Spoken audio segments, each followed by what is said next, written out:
What's up, guys? Welcome to the Critical Points series of the ESL Top 8. Right now, we're going to interview members from Team Eminent. We have Smitty and Vertex. What's up, guys? So, dude, Yo, So, tell us about your ESL experience so far, and congratulations to making it to the top 8. well, since I'm a part of the, you go first. so basically our ESL road, like we made it really far into the tournament every time, and then we ended up losing to top teams, which we actually made it really far, and we just tried to make it to top 8 so we could get our way up to making it possibly to land. Well, so basically, what we did was we practiced every week, literally, but we made it to the quarterfinals a lot, and I think once the semis. But yeah, it put us down a lot every time we lost, but we just picked up our heads and just practiced more. That's good. That's good. Who are the teams you guys have played so far in the tournament? Like the big teams? Oh, yeah, just any of the teams. Well, we played a lot of teams, not to be rude, but like the teams like from other regions, I don't get. We played a lot of Indian teams, but we got past that, and I think we beat a couple hard teams.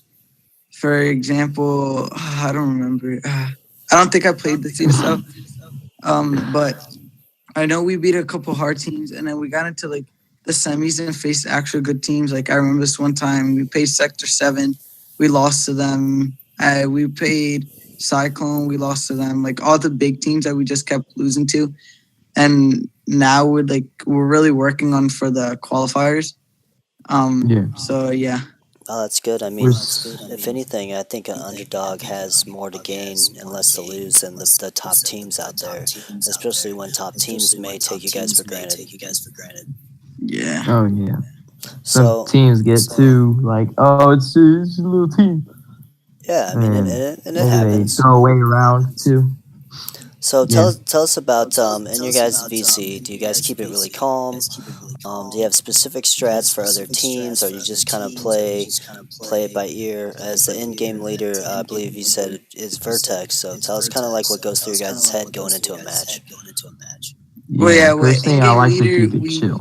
There's like we all basically. This might sound weird, but we all are basically in-game leaders because we all give each other call-outs where to go. So in the it kind of flows, like it flows together. Yeah. Right. In the VC, we try to keep it calm. Sometimes we get point things out, but then we keep it calm like the rest of the way. Even if we're losing, we're gonna try to keep the VC quiet and point things out, but not like get into an argument or anything. We just keep it quiet and just keep the game going. Right on. And as far as in-game leader, someone says, "Hey, flash me in." We flash them in. It's not too set on like this is the in-game leader. We do as he says. It's kind of like flows. Right on. That shows great team chemistry right there. Mm-hmm. So do you guys have like specific maps that you guys would rather play, preferably over other maps, or you guys practice all the maps? Well, our best map that Eminent plays is Legacy. That's like one of the best maps, but we practice all the maps. Like a lot of teams that we end up scrimming, we use scrim just like practice or stretch over the different maps. Like sometimes we don't like the maps, but we have to play it in order to play in ESL right. Mm-hmm. My actual personal favorite's Grounded. Yeah, believe it or not. I love Grounded. I see people rarely play that map, and it's a great map. There's lots of head glitches, there's lots of strategy for the T side, A and B. So I mean, it's definitely definitely a good map. So tell us about your team. For people that may not know you guys as well as other teams, I'm familiar with Eminent. Obviously, I interviewed Frosty. So tell the community about your guys' team. Give you guys some exposure. Well, yeah, our team is a lot of great players, like really good players. People may not know about them, but like us, we all work together as like we're brothers. We have a great CEO, Frosty. Like he would do anything like for this critical ops team. Like not a lot of CEOs out there. Like they focus on like the big teams, but like not in the mobile community. Like, but Frosty like puts his mind into all the teams fairly. So yeah, that's what I like about it. And our critical ops team, we actually get like a lot of scrims done every day. Like that's our main priority. Like that's what I like about our team. And we try not to put any bad reputation to the community or anything. So like our team just keeps it like together. If we want to say anything, we say it to each other. Like we're all like we all like don't keep secrets from each other or anything. Like, you know, we're just like a group of brothers. Like that's how we say it in our VC and everything. Yeah. We all just play together as like we're a group of brothers, not a team of friends. Like, you know what I'm talking about? Mm-hmm. Absolutely. Yeah. That's good because I mean, at the end of the day, that builds great team chemistry. And also gets rid of a lot of problems. Like you guys see teams play and then disband, form and disband. So tell us about if you guys would make it to the LAN. What would that mean for you guys personally? Oh, well. That would be a huge accomplishment for us. We definitely know that will make Frosty proud and that'll make us really happy because we know all that hard work that we paid into playing and all that just to get into LAN and possibly win it. Like we got all those great teams out there. For example, Gangstars, Cyclone, all of them. Like that's going to be our main priority. If we end up stopping them, we'll be the most happiest team. Mm-hmm. And it's going to be a best of or single best of one, but double elimination in it. Who would you guys not want to face in like the first game? The first game. There's a couple teams. Yeah, there's a couple teams, but like we try to think of it like, for example, like if it's Gangstars, we're gonna think of it. Okay, guys, we can end up beating them. Yeah. But if we lose to them, just know that it's good that we got this far. But like. All the good teams that, like, it's not going to say, like, I'm scared of, but, like, we're scared of. We want to face any team out there. Like, we want to have a challenge with us. Like, we're not going to get better as a team by playing all the easy teams and 13-0 in them. No, like, absolutely. We want to get into, like, a hard division. Like, so, yeah. Mm-hmm. Another thing is, like, you're playing another human out there, too. You know, he makes mistakes. He's not inhuman, you know. Mm-hmm. Not every play is inhuman reaction. That's a great point because lots of people forget, like when top tier teams lose, like it happens. It happens in professional sports all the time. It's just I think people get they get obsessed with like dynasties and legacies in this game where it's like, oh well, this team can't lose because they're the #1 team right now, you know? Yeah. So I mean, and I hate to use this as an example because I'm trying to be unbiased, but like look at D2R. No one knew who they were a month ago, but they went out and beat top teams, and now people are considering them like a great team. So yeah, now one of my buddies was in it too. Right on. So with the ESL top 8, you guys were literally right outside, and then now jumped in, and actually you might even get like a 3rd or 4th or 5th seed now. There's a lot of teams out there that said we got really lucky. We did. No, get lucky. That's not true. Well. We got into the top 9, but we already knew that we were getting into qualifiers because a lot of teams got DQ'd and disbanded and all that. Not trying to say it was lucky, but like a lot of people say that out there, but we didn't think of it that way. No. Like we got in anyway. So we got in basically anyway because a lot of teams disbanded, like I just said. So we already knew that we were getting to qualifiers. Now we're putting our mind ahead on what we're going to do in the qualifiers. This is how I look at that. You guys may look at it as being luck, but there was 6 weeks of tournaments. You guys put yourself in the position to get that 9th seed, not knowing what was gonna happen. Obviously, if you put yourself in that top 10, everyone knew that Omniscience was not going to be there anymore. So if you could put yourself in that top 10 situation, a good semis and enough points would put you through. So for people to say you guys got lucky is not true because their teams just weren't working as hard, in my opinion. Yes. Mm-hmm. So, are you I guys see. switching up like any like ways that you're preparing for ESL? Because I mean, one of the things that I think is very important is actually doing homework and research on other teams that are playing in the tournament. I think That a lot Yeah. of people overlook that. I mean, you can scrim as much as you want, but yeah. if you actually watch the film, like watch the footage of other people, you can actually learn their tendencies, and that's the thing that I think teams Hmm. should start doing. What our Yeah, I've team is seen. Oh, working never mind. You on, go. we're watching a lot of like the big teams, like off of their videos of anything they posted when it comes to scrim, and see how they play, and possibly study the way they play. Like, there's a certain way different teams play on different maps. Like, if we know of that, then we know which way to go on. Like, for example, CT, there's a team that plays a certain way. Then we know where T, like where the weak spot is and all that. That's what we like to study. And our management for our critical hours, like they've been really good lately, like active and everything. Like for example, Ashton, like he's in vacation right now. He's on vacation, but he's still like telling, like he's still active for us. Like you know what I'm talking about? Hmm. Yeah. Yeah. So basically, we get at least our ESL team. We get at least 5 scrims a day. Like that's mandatory. If you can't make it, then you have to tell us before.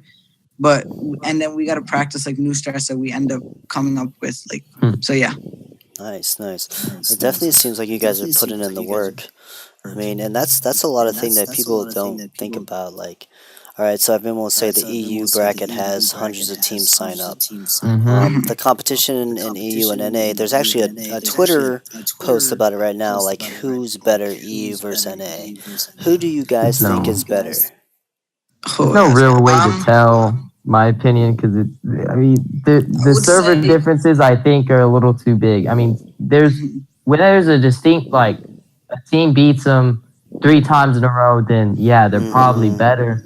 But I kind of feel like it doesn't matter. I'm sitting here like, well, sometimes the lag works in their Yeah. favor, sometimes it doesn't. It's random, weird. I don't like it. Yeah, yeah. I think there definitely should be like a best of three, best of five situation to kind of determine something like Yeah. that. The Where best of one really sucks. it doesn't really prove anything, especially if EU plays on an NA server or vice versa. Mm-hmm. But at the same time, if the other team beats them on their server, that also means a lot as well. Yeah. So I There noticed. needs to be like, when I'm running, you go. Go ahead. There needs like a server in the ocean, just planted in between us. That'd be great. Oh, that would You be true. implement Like that. a neutral field almost. Okay, Yeah. what I have to say about the NA and EU, I don't think there's like a better region because like for example, if you saw D2R like you just said, like nobody knew them, like but other teams can like pop out and just beat everyone like out of nowhere. That's very true. Because a lot of people forget that this community is huge. There's over 10 million downloads for the game, and it's Mhm. just only certain teams get that exposure, and that's a lot of reason why I wanted to do critical points because I want a lot of teams and any player to get exposure. Because I mean, if you think about that, 10 million people download this. There's teams that people don't even know about and then they win, and then all of a sudden, the instant thing to say is they're hackers. Yes, yes. Yeah. That's the only thing that's like really hard. Like people out there, like there's some people that work really hard to get into the comp, like the comp, like perspective. Like, Yeah. but then there's like some other people that are trying like really hard to ruin the comp Hmm. perspective. Like I for actually, yeah, go. a lot of people have been, for example, there's like a couple players that like been exposed for like ruining the ESL and stuff. So like last time I think that's why they stopped ESL, but they brought it back and like we were really happy. But like I think critical ops like been focusing on like they shouldn't be like focusing on stopping hackers. They should like be focusing on how to make the game better. But then they have to stop to go work on ending this hack and then the other hack and then the other maybe slowing them down from like coming out with a new update and stuff. You know what I'm talking about? That's It true. might be, yeah. I actually heard something interesting from one of my friends. He plays not gonna call him out because it'd be messed up. But his trick is that he plays on PC, but he plays mobile, and he like played comp and everything in it, like full on. No one knew, so I mean that could be something, but I doubt it. I doubt it. I mean, that's pretty tricky right there. I didn't even know about it. I was like, oh, you could do that. I don't know how you can even do that, to be honest. I don't know either, but he plays PC. It's crazy. You know what though? Actually, you could if you have like a mirroring thing. Yeah. I think so. I was just about to say that, like the air cloud, whatever they use on the iOS to like record and stuff. So I didn't even know it was possible. I was like, one thing that sucks now, like people are coming out with new hacks how to hide it in SS. Real talk. See, I believe that they're actually coming out with a new strategy for SSing, and I think it's very smart, actually. They should. I know that one of the things they were talking about, I don't know if they've actually started doing it yet, but they make you screenshot and then also double tap your home button on the iPhone device, because that'll open up any app background on your phone and expose what you have open. Because I'm assuming that you have to have an app open to do whatever the fucking weird hacks are. I would assume too, yeah. Yeah, that's the only thing I was like. Yeah, but throughout all this is like, so that's the only thing probably that's like stopping this critical ops community so far. Like, that's what I think. The toxicity and stuff. Yeah, and that's the thing, is the community is young, and we all know that.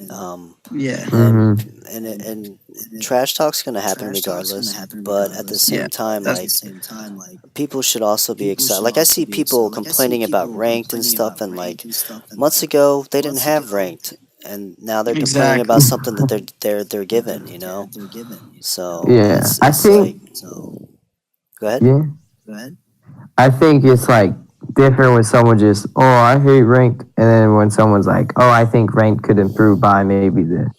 Yeah, I think constructive criticism, exactly. Like, people I've seen so many people. Go ahead. Yeah, I've seen so many people just like bashing ranked, and I'm like, okay, well, how do you want them to fix it? And they're like, ... and I'm like, exactly. Like, you can't just complain and not have a way to correct the fault in the game. Yeah, like, give constructive criticism and suggestions instead of just trash talking the game. Like, don't play it then. If you don't like it, don't play it. Like, people forget this game is not even fully released yet. People can actually follow how the game is being made and give their input into it, and that's something that's really cool that the devs are doing. I mean, they could just do whatever they wanted to. So I think ESL. Granted, they might have a bad rap in the past or even now, but they're still doing something big for the game. They partnered up with the devs, obviously, to throw out this big LAN event. And if anyone follows esports, they know ESL has big LAN events. So this is a great opportunity for the community. So, and for you guys to be a part of it, like, I know I talk about this all the time, but literally you could be a part of history for this game. Yeah. Like, people forget CSGO is 5-6 years into the game now. But they had to start somewhere as well. So, I mean, to be a part of that first ESL is groundbreaking. Yeah. And CSGO started in an awful place. Oh, God. It's disgusting. I'm not sure if you remember the first updates. So different. Well, see, I came from CS 1.6 and regular CS. Yeah, I played Counter-Strike when it was a mod for Half-Life. So that's a long time ago. I wish I had CS, but I don't have a computer. So let's talk about your guys' team. Who's your guys' main roster for ESL? Obviously, you have to have a LAN roster of 16 and over. Well, we haven't came up with that yet because, alright, so we're starting to think of that now, of like what the people are and their ages now. But like the ESL critical ops team for the qualifiers and stuff, we have Raballo as captain and Divine Prism as IGL. And then we have Shadow, Breezy, and Vertex. The subs are Ashen, Igor, and Zaxby's. That's our like ESL lineup. And then like we have other people, but like they're like on a separate team, but they played at ESL too. But like they started really late because we started this team really late, like the second team, because people wanted to bring it up, so they basically started that on late. But so yeah, basically the roster is still work in progress. Yeah, the roster for the LAN, we haven't set that one up yet. Yeah. But they like for example, Ashton has been asking for people's ages to start up a LAN and ask them if they can go to LAN. So yeah. I mean, I'm a pilot. I just take off myself. I think that if you guys made it to LAN, anyone that was offered that opportunity would just jump at that. Yeah. So maybe. That's the thing is like you see teams that weren't going to be playing as of like 2 weeks ago, now all of a sudden coming back. What do you guys think about that? I think it's good for them. I mean, because basically, I know they can reform their roster however they want because there's no roster lock. So, I mean, I almost think, like, you think that teams like Lucidity would probably come back. No Mercy Gaming will come back. Just because they've made that qualifying into there. Shit, maybe even Omniscience will come back. Who knows? Do you think if that happens, do you feel like that would be fair or not fair? I think that wouldn't be fair because they set up the brackets already. I mean, not the brackets. Like, they set up teams that are already made it to the top 8, and they already said who. Like, people know who got disqualified and who disbanded. It wouldn't be fair for the team that was under them that ended up going above them because of this disbanded and then coming back and possibly going back under them. That wouldn't be fair to the other team. I totally agree with that. Have an interest. I think I have something else that, like, a different opinion than yours. I think it would be fair if they implemented the system to somehow they could possibly come back. Because, in theory, they've been probably on another team, you know, like NM, No Mercy. They've probably been on a different team. So they're not just going to come back full strength with all the chemistry that they had. They'd have to work it back. So they probably wouldn't be quite as good unless they had time to prepare for it. So I think it could possibly work. I mean, look at Insidious. I don't know if you guys are familiar with Insidious. Yeah. I think my Wi-Fi is tripping out. I'm sorry. I'm going to reconnect real quick. Insidious has many members from, obviously, Lucidity and Cyclone, and also Team Viral. Now, since there's no roster lock, that's why I'm bringing this up. Like, what if they tried to say they were team in Lucidity? Like that definitely wouldn't be fair. Yeah. I don't know. I disconnected, so I don't know. I think that's like a combination of account sharing plus like all kinds of things. On like you got double rostering without double like I just don't know how that would play out. So, and I think people would be very disappointed if they allowed them to play. But I mean, we don't run the game, so we don't make the rules. Yeah. So, I didn't hear what happened. I disconnected. So yeah, I thought you were talking about like what is the new team? The new Insidious.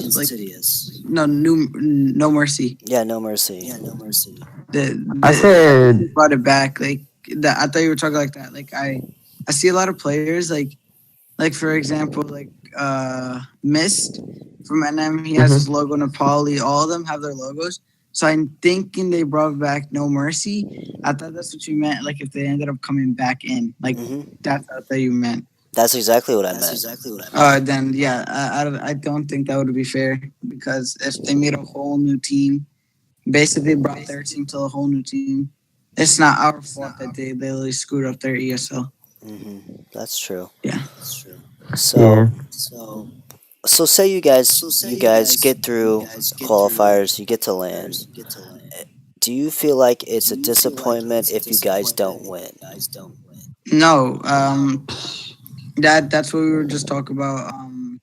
I think yesterday or a couple days ago, we were just having like a long talk, like the critical ops team. Basically, like you said, it wouldn't be a disappointment. It would just be like a way to look back that we did this wrong, we did that wrong. That what can we do to make it better on the next season? Yeah, go back and study the tape. Yeah. The first one's going to be weird, I bet. Yeah, we've talked about this before. I don't.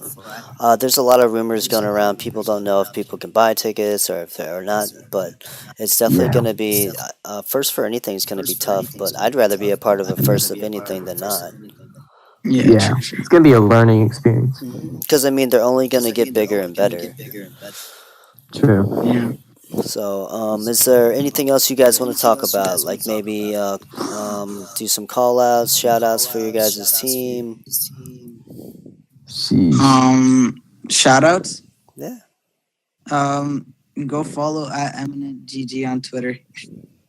Man, I don't even have any shout outs. Yeah, just go follow them. Cool. Although me and my buddy Warren, I made him leave the community once, so me and him go way back. Good teammates. Great teammates. I made him leave the community. You said I made him leave the community. I did. Shout out to my homie Warm. He used to be in the game. Peace. Too bad I made him leave, so guess where we are now, Right. Dude, wait, isn't Warm and Eminent? Yes. Oh, wow. That's what I said. But we're chill now. We're chill. Yeah. Right on, guys. Well, good luck to you guys in the top 8. If you have any footage you'd like for me to use in the montage that I'm creating, let me know and send it to me. Otherwise, congratulations on getting this far. And I'm definitely cheering for an underdog, so good luck, guys. Thank you very much. All right. Thank you. Thank you. Could I, send you a video of me dabbing? You know what? If you want me to cut that in there, it's your guys' highlight part, so sure. Oh God. Oh no, it's meant to not. I don't know if that'll happen. Oh my God. All right, guys. Thank you very much. Peace. Thank you. Peace out. All right. Bye.